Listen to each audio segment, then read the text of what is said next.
Welcome back to Retirement Starts Today Radio. I'm your humble host, as always, Benjamin Brandt. We're going to kick off the show this week with a retirement headline from Drew Vertes at advisorperspectives.com.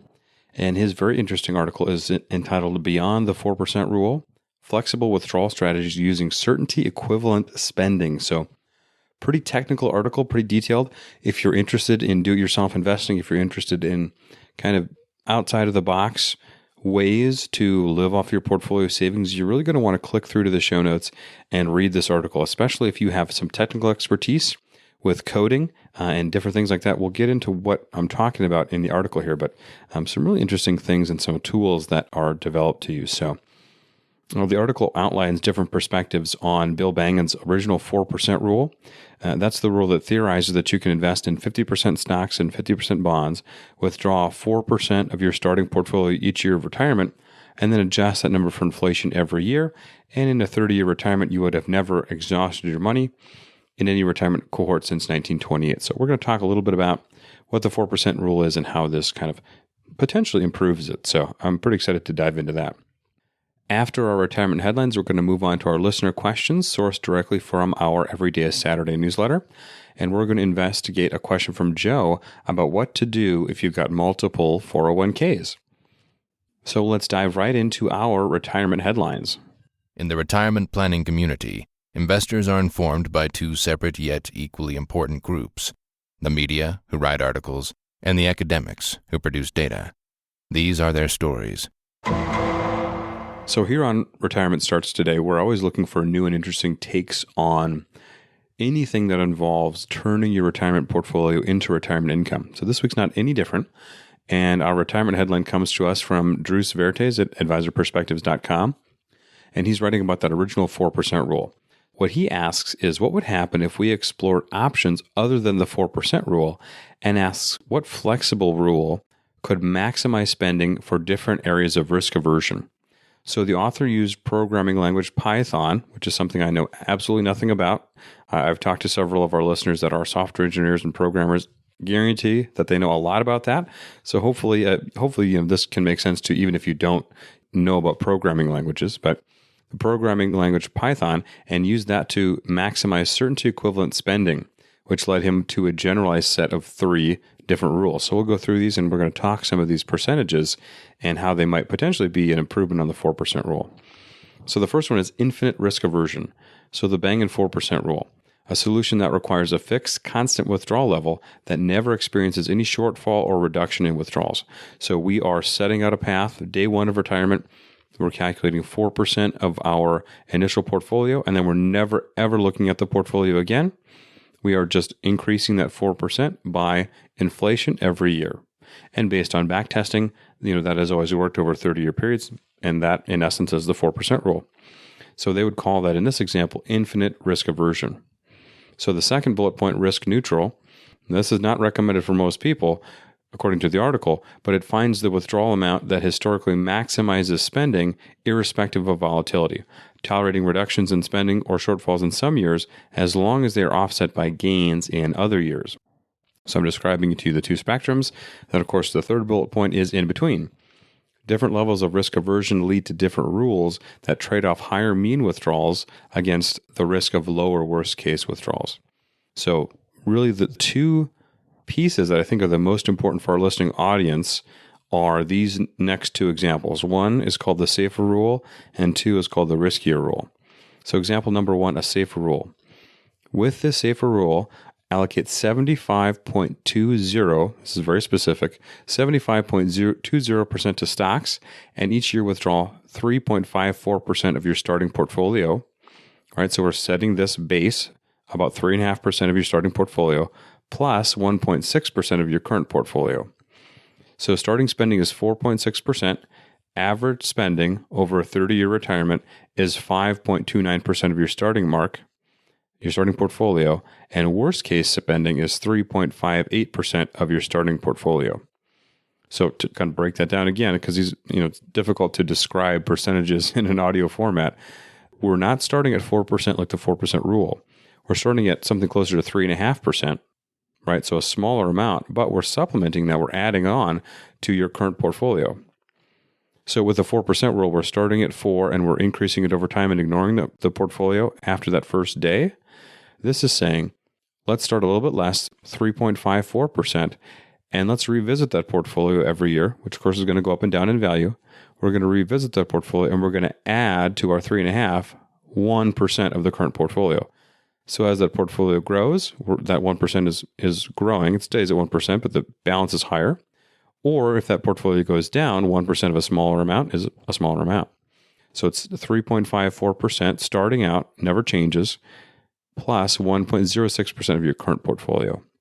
So the range is anywhere from 5.29 at the high end if market rates were good over 30 years, all the way down to 3.58 if we had, several extended periods of loss in there. So interesting, they're calling that example number 1 the safer rule. Example number 2 is a riskier rule. With this riskier rule, allocate 87.94% to stocks and each year withdraw 2.8% of your starting portfolio plus 2.96% of your current portfolio, or 3.3%, whichever is greater. Sounds complicated, but it's a riskier rule as compared to our safer rule, right? Safer rule is about 75% stocks. Riskier rule is about 13% more, 87.94% stocks.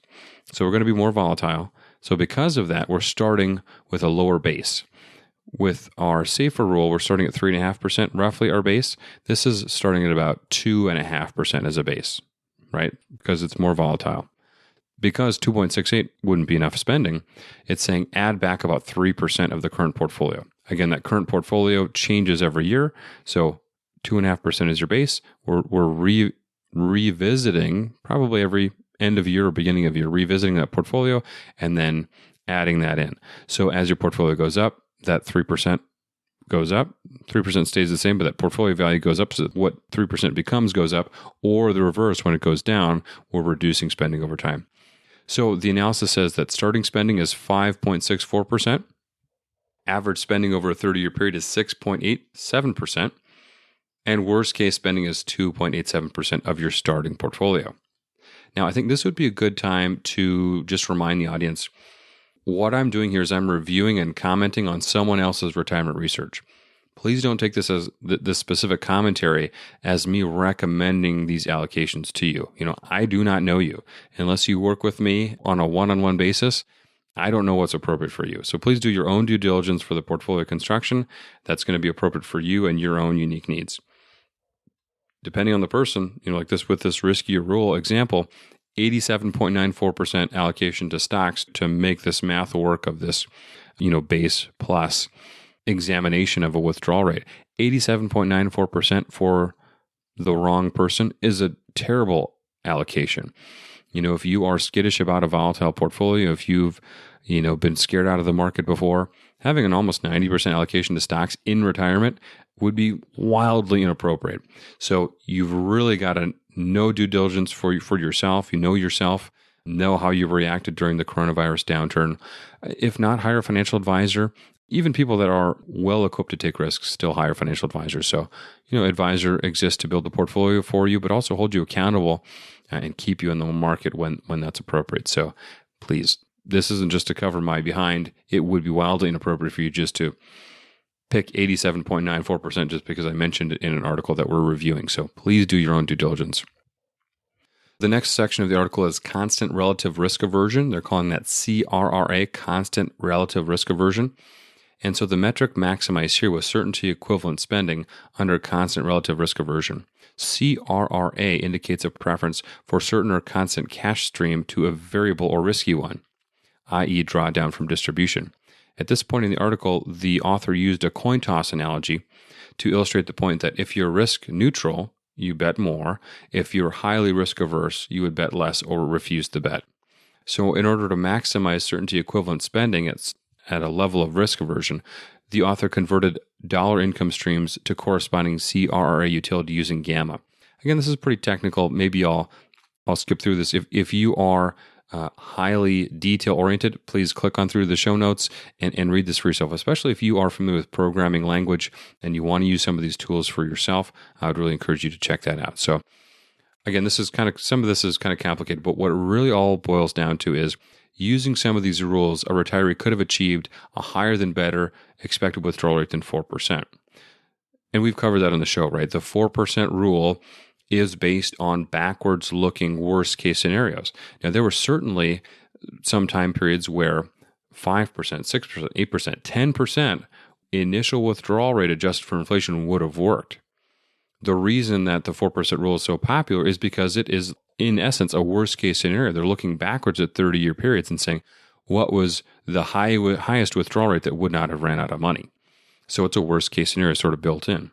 So there are many examples where, a person lives their entire life off of their portfolio, that entire retirement period of their life, and they still have the same account balance they started with. Now, to some people, that might be too conservative. They wanted to spend that money.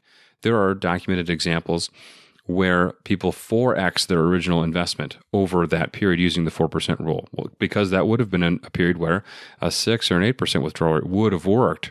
We only know our failure rate looking backwards, right? This whole thing is based on back testing. So that's why I prefer, when I work with my clients, something that's more dynamic. We can increase spending during good times and decrease spending during particularly bad times. That's going to prevent us, unless we have a written financial plan that says our express goals are to retire with as much money, are to die with as much money as possible. But for many listeners that I've talked to and many retirees I've worked with, they want that flexibility to do that gifting and spending while they're alive. So I don't know what your personal financial goals are, but it's just something to think of. So all models are simplifications, but some are useful to allow retirees to visualize and then make the best decision for them based on their risk tolerance and based on what their spending goals are. So back to the article. In performing this analysis, one of the author's goals was to create a simple model to help people understand these strategies and how they might improve on a fixed withdrawal strategy at varying levels of risk. So he also wanted to evaluate leading gradient-free optimization frameworks, because optimization leads to an approximation of the best parameters and objectives. So to test out these rules for yourself, the author of the article lists this online tool that you might want to check out to help you visualize these rules. And again, click on through to the show notes, and we'll have those links available to you in the accompanying blog post on Retirement Starts Today Radio. We'll also include these links in our weekly newsletter every day Saturday, but I'll read the hyperlink to you here. It's streeteye.com/static/SWR. I assume SWR stands for safe withdrawal rate in this instance. So it's always great to see and learn about different types of retirement withdrawal strategies. I feel like this is a bit of a hybrid between the 4% rule, which, as I mentioned, is this inflation-adjusted 4% that never changes if the market's really good or really bad, versus my preferred way, the dynamic distribution plan, which is allowing for higher spending in good times and less spending, a scientific way to gradually reduce portfolio withdrawals when the market's not cooperating. So this is really, really quick. I want to recap those two rules and why they're kind of a hybrid rule. Under the SAFER rule, allocate 75.2% to stocks. The first year, establish that 3.54% starting foundational spending rate, and then add 1.6% of your current portfolio. And then the riskier rule is much more stocks, 87.94% stocks. Each year withdraw 2.68, that's your starting amount, plus 3% of your current portfolio. So a really interesting article, and always interesting to learn a new take on the 4% rate, or any safe withdrawal rate, or any dynamic rate. We're always looking for new articles talking about those. So if you have one that we haven't discussed on the show yet, hey, send it on over. We'd love to read it. Let's move on to our listener questions. In a world of get-rich-quick schemes, doomsday charlatans, and more bad information than your cousin's Facebook feed, one man cuts through the noise to answer your questions and get you retirement ready. From the minds that brought you Legally Bond and Legally Bond 2, the reissue, these are listener questions. So straight from our newsletter readers, we've got a question from Joe. Joe says, "Hi, Benjamin. Love the podcast. Quick question about 401k retirement savings. Through my working career, I have changed jobs several times. Each time I roll over my old 401k to the new 401k. Would you consider this a form of market timing and or hurting the long-term performance of my retirement savings? I understand that each plan has different fee structures, guidance options, and investment choices, but I'm concerned that buying in and selling out every time I change jobs could be impacting the compound interest and growth of my retirement savings. What are your thoughts, or am I overthinking this? Thanks, Joe.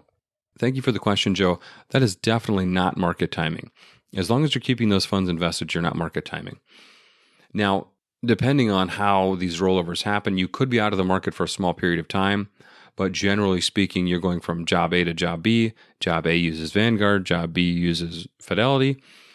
You move from Vanguard to Fidelity, and you're out. Your money's out of the market for hopefully just a few days. Now, it can take as long as a few weeks, which we have seen, but sometimes you're not even out of the market at all, right? If your shares transfer in kind, even if you can't see them for a few days, you still own all those shares, and those shares are working on your behalf. So really not market timing, even if it's out of the market for a short amount of time.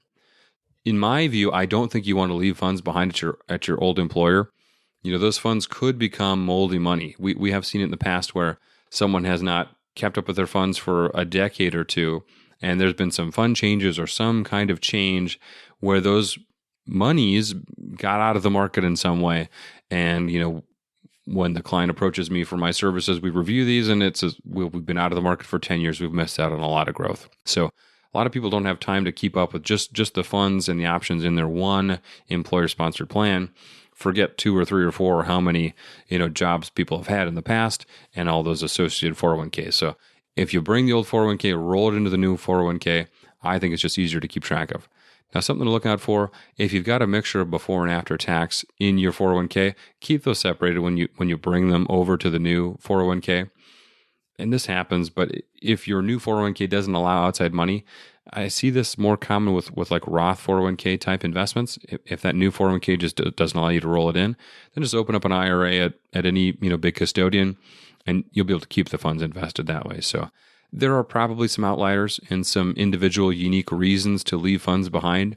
I've seen interesting things like a guaranteed investment account, a very old employer-sponsored plan, maybe with an insurance company, where there's a guaranteed 3% or 4% in sort of like a retirement savings trust or something like that. There's been different examples of that, but I think generally speaking, there's not too much to gain by leaving those old plans out there. And there are efficiencies to gain by keeping everything consolidated. We talk about gathering your assets around your retirement income goal. That's kind of the headspace we want to be in, as we think about accumulating and then distributing these retirement resources. So thank you. That's a great question, Joe. That's all I've got prepared for you this week. I hope everybody's having a great start to their summer. I know we are here in Bismarck, and the sun is shining, and we're having a great time. So until next time, remember that planning your amazing retirement starts today at retirementstartstoday.com.